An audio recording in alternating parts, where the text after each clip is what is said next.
You're so quiet. Thanks, I'm not comfortable around you. What triggers your anxiety? Nouns. Nouns? Well, persons, places, and things, yeah. Are you able to keep calm in stressful environments? I can't even stay calm in relaxing environments, so. What's on your mind? I'm just really anxious. Oh no, what's wrong? Oh, nothing. That's just my existence. Dude, you overthink way too much. What if? Don't say it. Everyone else is underthinking. Well, hey everyone, welcome. Man, we are just so glad to be with you right now. If I haven't had the chance to meet you, my name is Michael. I'm a pastor at Blackhawk Church. I work with college age ministry in 20s, 30s. And man, I don't know if I know you or not, but I kind of want to feel like I really know you. And I want to let you in on something. It's something that has just been really, really important to me. It's kind of this new community that I've found myself in. You know, you're meeting in a group right now, and community is so important, and when you find a good one, there's nothing like it. This new community is one where we share dad jokes with each other through text. Fun. And it means a lot to me because I just feel like I can express myself and people really fully meet me where I'm at. Here's a couple texts that happened this last week. They're dad jokes. I had to fire my fruit delivery driver today. I hate to let the man go, but he was driving me bananas. You know, let's do another fruit joke. I had a date last night. It was perfect. Tomorrow, I'll try a grape. I just share that because it's a safe community for me to just fully express myself. I love that. Yeah. Well, I do have no dad jokes, but my name is Tiffany Malloy, and I am the pastor of spiritual formation here. But I'm there for these jokes. So I know you're fun. Not a lot of people are, but that's okay. Yeah, that's fine. Well, we are in week 2 of a 4-week series, Life in an Anxious World. And so tonight we're going to be talking about life in a hurting world. And so tonight you guys are going to be checking out a story from the Gospel of Luke where it talks about how Jesus stops in his tracks when he sees somebody who's hurting. And so, Michael, as I'm thinking about even that story, man, I remember it. There's been some really hard seasons of life, times when you just feel a lot of feelings and a lot of hurt. And so how does that resonate with you? Man, yeah, it's the older I get, the more I realize that a constant is going through different seasons like that, where there's hurt, where there's maybe anxiety, or just moments where it's like, man, I feel like I'm experiencing different layers of depression. And honestly, my mind goes to when just a season in high school. So my family, we are kind of like an anxious family, and a lot of my different family members, they manifest in different ways. And I know she would be okay with me sharing this, but my mother, she is a particularly anxious person. And in high school, it just really, really ballooned in the sense that anxiety ran her life. And it was really difficult because anxiety running her life meant that the splash of that really, really affected my life and my siblings' life. It was really difficult. And now she's realized, the older she's gotten, that she, the better version of herself is to take medication to help that. And it's been really, really healthy for her and for us and our relationship. So it's been so great. But with that, I'm an anxious person too. And that has manifested itself in different ways. But in high school, there was a time where we moved. I moved cities, and it reminded me of moving from middle school to high school, in the sense that I gotta find my people. And my anxiety would rise. My heart would beat quicker. I would wonder, are people going to accept me? And that was really, really difficult. Or I'm the type of person, if there's a paper or an exam, my anxiety rises. And this might sound weird, but I've learned that I need to slow down and breathe deep and do different things. But anxiety is something that I struggle with, and my mom struggles with, and people in my family. So yeah, thanks for sharing that. I feel like that's really good to hear about you. So how does God show up in that? How does your faith impact that, whether that be in high school or even now as you're struggling with different things? Yeah, that's a really good question.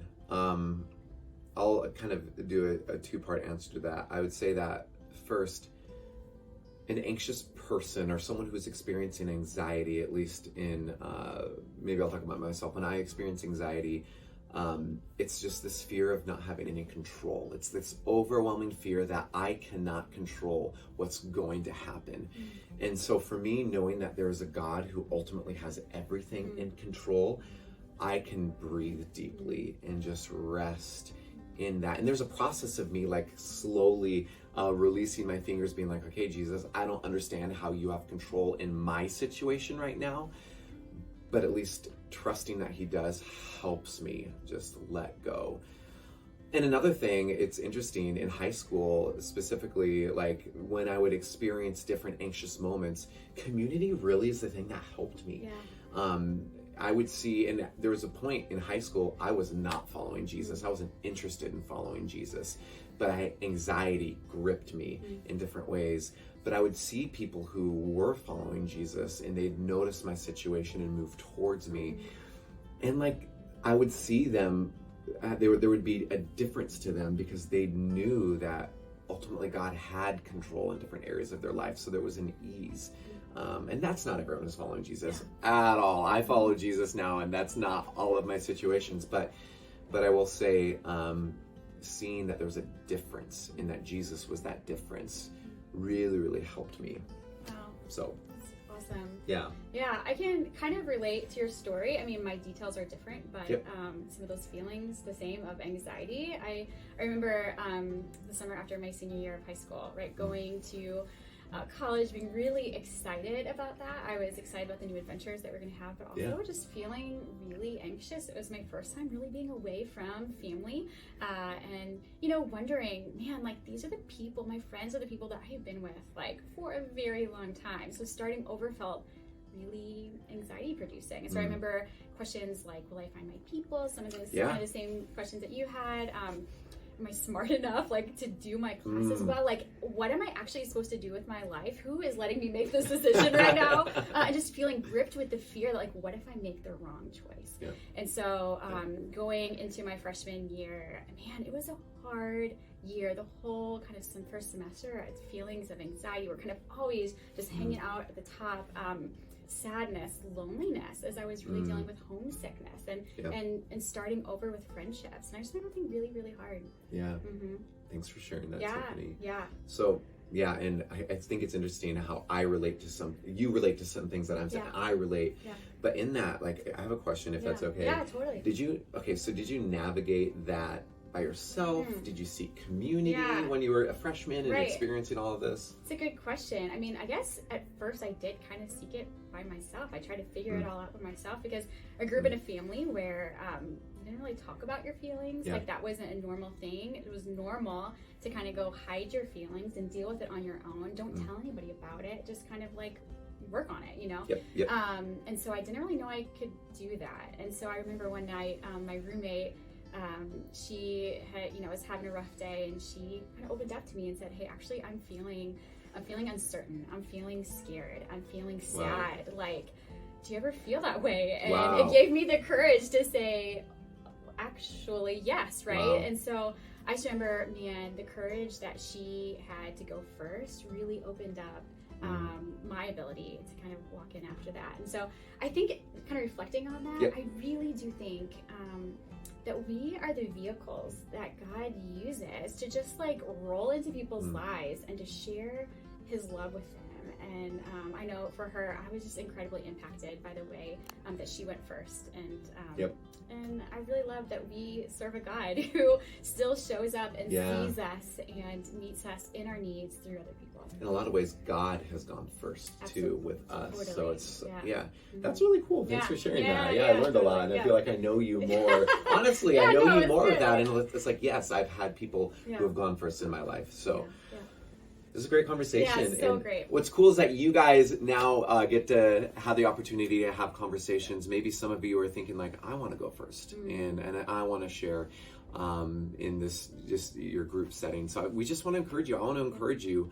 What would it look like to open up and to go first? And if someone else goes first, to go second and really share. I mean, I got a lot from you, so this is good. That's so good. Yeah. And listen, I know groups are such a great, safe place to share and encourage and to pray for one another, but also if you're not comfortable sharing tonight, we just want to say, hey, we get it, but we hope that you will reach out to one of your leaders sometime this week or maybe in the coming weeks, because I know that they just really care for you and they want to walk with whatever it is that you're going through. So we hope you have a great conversation tonight. Thanks again for letting us show up in your space.